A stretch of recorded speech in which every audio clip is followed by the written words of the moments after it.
May mga batong palamuti lang at meron ding kapaki-pakinabang. Yan ang tirahan ng mga insektong stonefly na kamakailan ay may nadiskubring bagong species sa Lamesa watershed.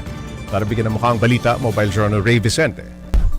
Malalaki ang mata, may pakpak, at kasing liit ng piso. Yan ang Neoperla lamesi, isang aquatic insect na kabilang sa stoneflies family at nadiskubre sa Lamesa watershed sa Quezon City.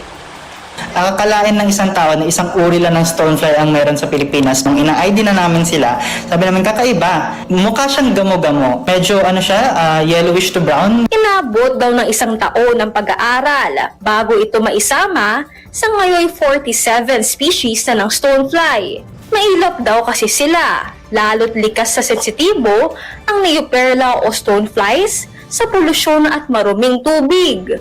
Isa siya sa mga unang buhay sa ilog na natatanggal or nawawala kapag nagkakaroon ng pollution or changes in water quality. Kaya sila tinatawag na natural indicators. So, sila lang kailangan nating tingnan, meron na tayo kaagad idea kung gaano kalinis yung ilog.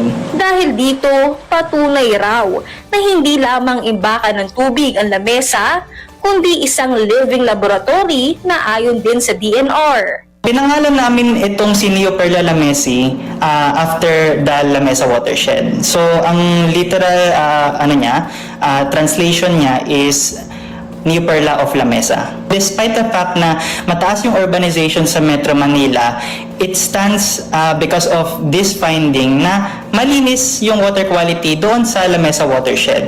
And one of the biggest factors we think kung bakit malinis pa rin yung tubig doon is because of the protection of the area. Restricted yung human activity doon. Kaya naman ang payo niya para magtuloy-tuloy ang science discovery. Konti na lang yung natitirang kagubatan sa Pilipinas and it's a must na maproteksyon ng government kung ano yung natitira and kung meron mga degraded na habitat is ma-restore ito.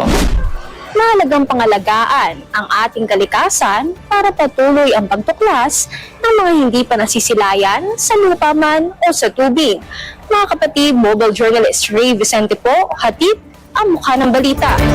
Usapan pa natin ang bagong insektong ito sa Lamesa watershed kasama si Mobile Journal Ray Vicente.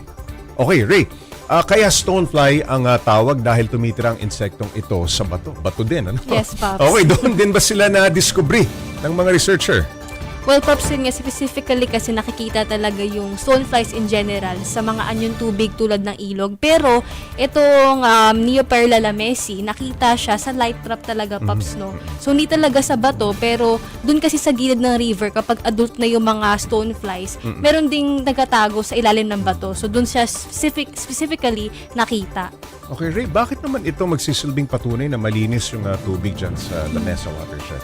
Yes, Pops, kasi base nga sa nakausap natin, si John DeMarco, na talagang natural indicator siya na malinis talaga yung kalidad ng tubig. Dahil nga, kapag polluted na yung tubig, ito talaga yung isa sa mga unang insect species na nawawala agad. So, ganun siya talaga kasensitibo sa mga marurunuming tubig. So, yung the fact na merong ulit stoneflies at syempre, bagong species pa, indicator na talaga na malinis yung kalidad ng tubig sa Lamesa watershed. Ngayon, maraming salamat, Mobile Journal Ray Vicente.